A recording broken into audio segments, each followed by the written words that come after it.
दोस्तों, आज हम आप लोगों को पढ़ाएंगे पोलिनेशन और फर्टिलाइजेशन के बारे, यानी परागण और निषेचन क्या होता है। इसके पहले हम आप लोगों को पढ़ा चुके हैं फ्लावर के बारे में। फ्लावर के कितने पार्ट होते हैं, सभी पार्ट के बारे में यानी भागों के बारे में बता दिए हैं कि फ्लावर में कितने पार्ट होते हैं, कौन कौन से होते हैं।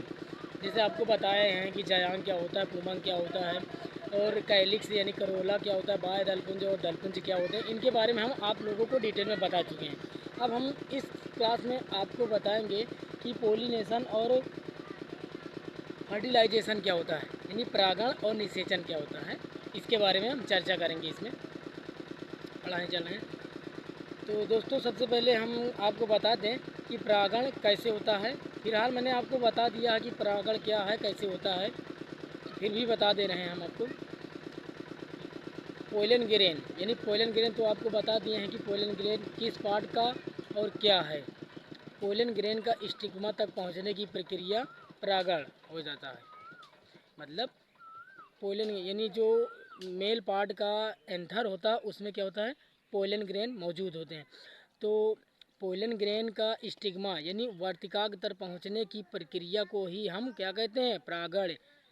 परागण के नाम से जाने जाते हैं। अब हम आपको बताएंगे कि जो परागण कितने प्रकार से हो सकता है, कितने और किन किन द्वारा हो सकता है। तो परागण 5 प्रकार से हो सकता है और 5 चीज़ों से हो सकता है। तो सबसे पहले आपको बताएंगे एंटोमोनोफिली। ये क्या होता है, इसका स्पेलिंग जान लीजिए, ANTOMONOPHILY, एंटोमोनोफिली। इसका मतलब होता है कीटों द्वारा परागण। ये नहीं देखा होगा। सबसे पहले आपको पहले नाम बता देते हैं, उसके बाद एक एक करके हम आपको डिटेल में बताएंगे। एंटोमोनोफिली यानी कीटों द्वारा परागण, और ऑर्निथोफिली पक्षियों द्वारा परागण, हाइड्रोफिली जल द्वारा परागण, और जूफिली बड़े बड़े जीव जंतुओं द्वारा परागण, और एक अभी बच रहा है आपको एनिमोफिली, हवाओं द्वारा परागण। और परागण किस में होगा, फूलों में होगा। जब तक परागण और फर्टिलाइजेशन नहीं होगा तब तक फल का विकास नहीं हो सकता। तो इसलिए परागण और निषेचन अति जरूरी है, यानी अति आवश्यक है किसी फल निर्माण के लिए। अब बताते हैं सबसे पहले आपको एंटोमोनोफिली क्या होता है। ANTOMONOPHILY,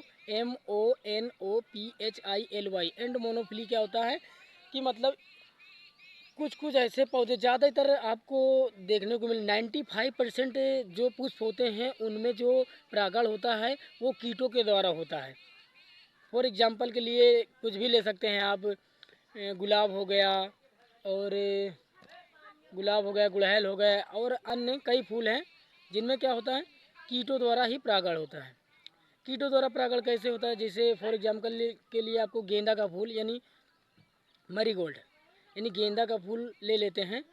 उसमें क्या होता है, जो मधुमक्खी होती है, मधुमक्खी जब क्या करती है, जब फूल के जो मेल पार्ट के एंथर पे बैठती है, उस पर वो क्या चूसती है उसमें से, मतलब अपना जो रस वस बनाती है, कुछ भी फूलों के जो पार्ट को चूसती है, तो उसमें पोलन ग्रेन उसके मुंह पर लग जाता है, यानी उसके चोंच पे, यानी उसके मुंह पर लग जाता है, चोंच नहीं होता सॉरी, उसके मुंह पे चिपक जाते हैं। तो वो पोलन ग्रेन क्या होते हैं, जब वही मधुमक्खी उसी पुष्प के फीमेल पार्ट में कहाँ पर जाती है, स्टिग्मा पर पहुंचती है, वहाँ पर भी अपना भोजन के लिए पहुंचती है। तो क्या होता है, जो उसके मुख पे लगा हुआ पोलन ग्रेन क्या होता है, स्टिग्मा में एक चिपचिपा पदार्थ होता है जो पोलन ग्रेन को चिपका लेता है, जिसके कारण क्या परागण हो गया।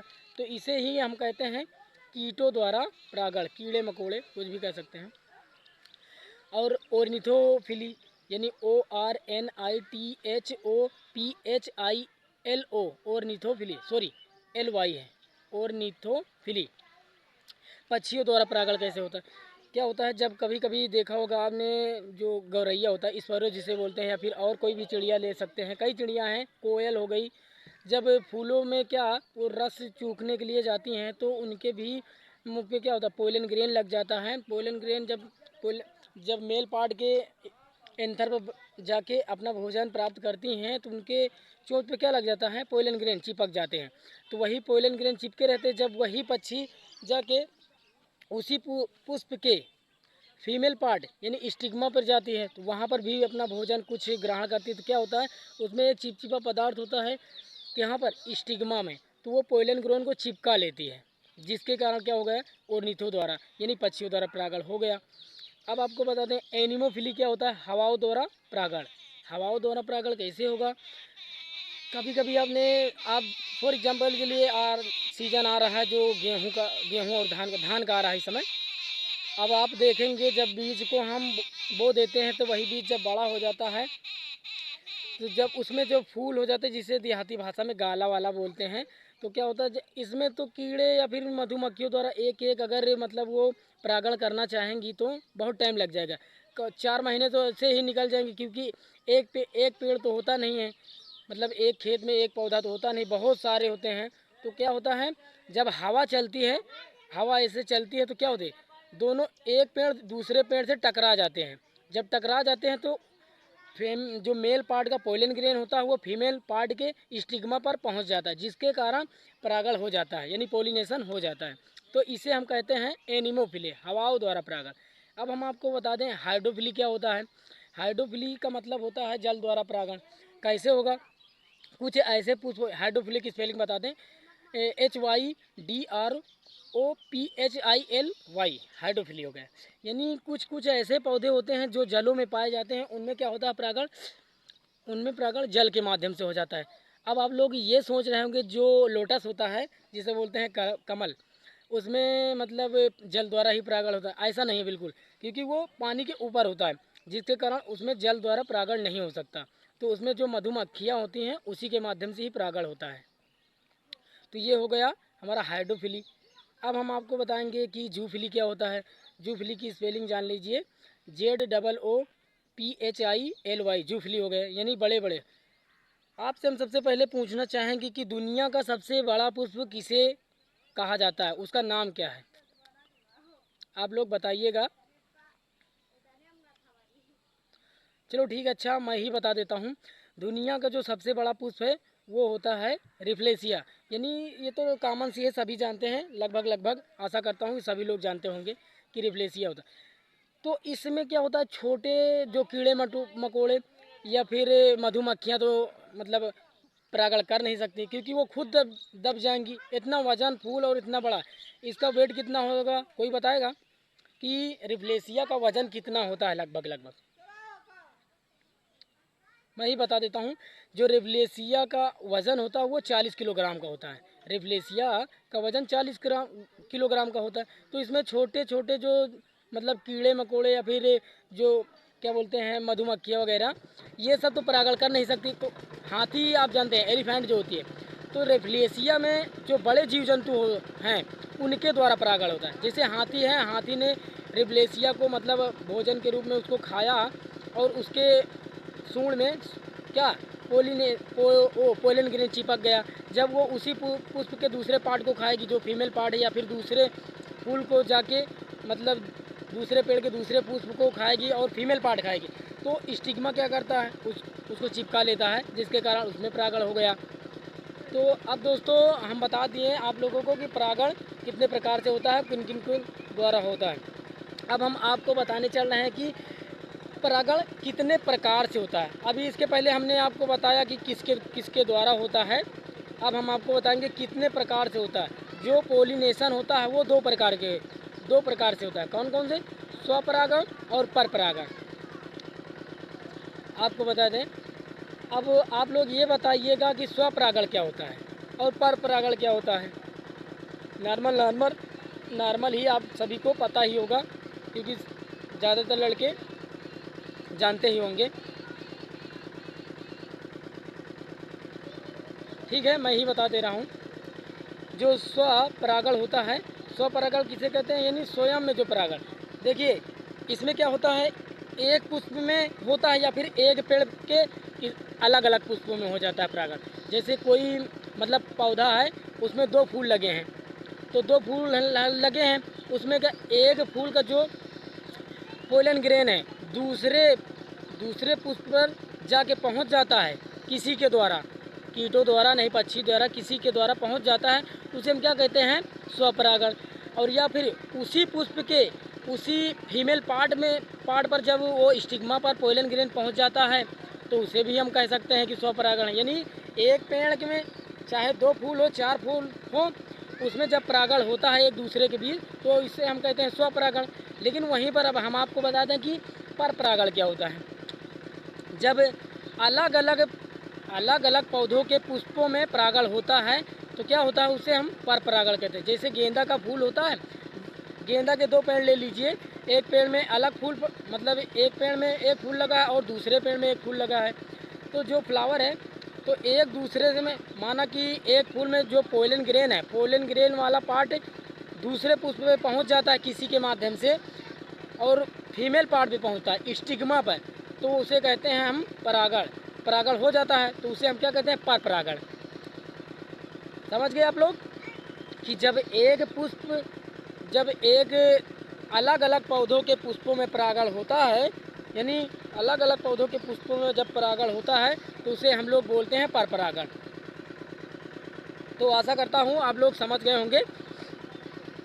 अब हम आपको बताएंगे आगे इसके बारे में कि इसका कैसे मतलब परागण होता है और कैसे फल का विकास होता है, कैसे बनता है।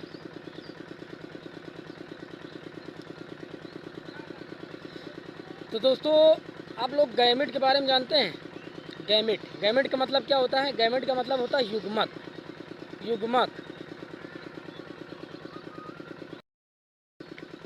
अब देखिए गैमेट के बारे में आपको बताते हैं। गैमेट का मतलब होता है युग्मक।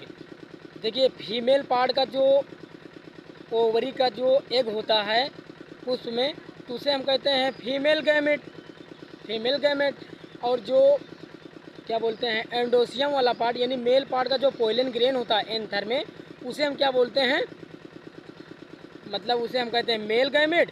और जब तक ये अलग अलग होते हैं, जब जो पोलन ग्रेन और एग मतलब एग अलग अलग होते हैं, यानी फीमेल पार्ट का जो एग होता है और मेल पार्ट का जब वो पोलन ग्रेन अलग अलग होते हैं तो हम क्या कह देते हैं कि ये मेल गैमेट है और ये फीमेल गैमेट है।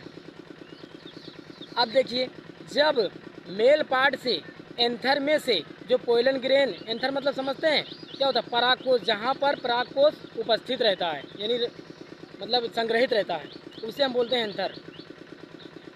अब देखिए जब पोलन ग्रेन फीमेल पार्ट के स्टिग्मा में पहुंचा तो वहाँ परागण हुआ। जब ये दोनों आपस में मिल गए तो हम क्या कहें उसे, जाइगोट। जब मेल पार्ट का जो पोलन ग्रेन है और फीमेल पार्ट का जो स्टिग्मा है या फिर जो एग है, जो जब ये आपस में मिलते हैं तो उसे हम जाइगोट कहते हैं। जाइगोट मतलब युग्मनज। जाइगोट का जो स्पेलिंग है जान लीजिए, ZYGOTE,